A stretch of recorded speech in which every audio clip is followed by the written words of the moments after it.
ಇನ್ನು 30-40 ವರ್ಷಗಳ ನಂತರ ಕರ್ನಾಟಕದಲ್ಲಿ ಯಾರು ವಾಸಿಸ್ತಾರೆ?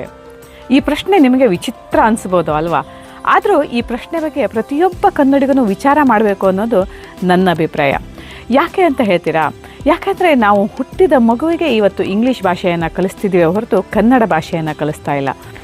ನಮಗೆಲ್ಲರಿಗೂ ಗೊತ್ತಿರೋ ಹಾಗೆ ಯಾರು ಯಾವ ಭಾಷೆಯಲ್ಲಿ ಮಾತಾಡ್ತೀವೋ ಅವರನ್ನು ಆ ಭಾಷಿಕರು ಅಂತ ಹೇಳಿ ನಾವು ಹೇಳ್ತೀವಿ. ಉದಾಹರಣೆಗೆ ಕನ್ನಡವನ್ನು ಮಾತಾಡೋರಿಗೆ ಕನ್ನಡಿಗರು, ತಮಿಳು ಮಾತಾಡೋರು ತಮಿಳರು, ಇಂಗ್ಲೀಷ್ ಭಾಷೆಯನ್ನು ಮಾತಾಡೋರು ಇಂಗ್ಲೀಷರು. ಇವತ್ತು ನಾವು ನಮ್ಮ ಮಕ್ಕಳಿಗೆ ಹುಟ್ಟಿದಾಗಿನಿಂದ ಇಂಗ್ಲೀಷ್ ಭಾಷೆಯನ್ನು ಕಲಿಸ್ತಾ ಇದ್ದೀವಿ. ನಾವು ಇವತ್ತು ನಮ್ಮ ಮಕ್ಕಳಿಗೆ ಲಾಲಿ ಹಾಡನ್ನು ಹಾಡೋದಿಲ್ಲ, ಬದಲಾಗಿ ಟ್ವಿಂಕಲ್ ಟ್ವಿಂಕಲ್ ಲಿಟಲ್ ಸ್ಟಾರ್ ಅಂತ ಹೇಳಿ ಅವರನ್ನು ಇಂಗ್ಲೀಷ್ ಹಾಡುಗಳನ್ನು ಹಾಡೇ ಬೆಳೆಸ್ತಾ ಇದ್ದೀವಿ.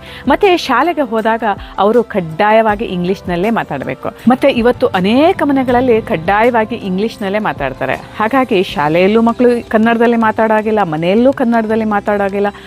ಇನ್ನು ಕೆಲವು ವರ್ಷಗಳ ನಂತರ ಈಗೇನು ನಾವು ಕನ್ನಡದಲ್ಲಿ ಮಾತಾಡ್ತಿದ್ದೀವಲ್ಲ ಪೋಷಕರು, ನಾವೆಲ್ಲ ಸತ್ತೋಗ್ತೀವಿ. ಆಗ ಉಳಿಯೋದು ಯಾರು? ಇಂಗ್ಲೀಷ್ನಲ್ಲಿ ಮಾತಾಡುವ ನಮ್ಮ ಮಕ್ಕಳು, ಮೊಮ್ಮಕ್ಕಳು.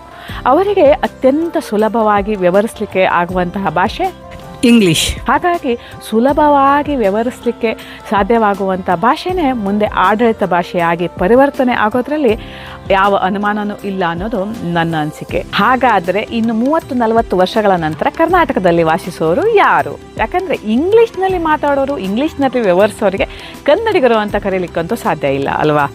ಹಾಗಾಗಿ ನಾವು ಇವತ್ತು ಪೋಷಕರು ತಪ್ಪುತ್ತಾ ಇದ್ದೇವೆ. ನಮ್ಮ ಮಕ್ಕಳಿಗೆ ಕನ್ನಡದ ಸಾಮಾನ್ಯ ಜ್ಞಾನವನ್ನು ನಾವು ಕೊಡ್ತಾ ಇಲ್ಲ.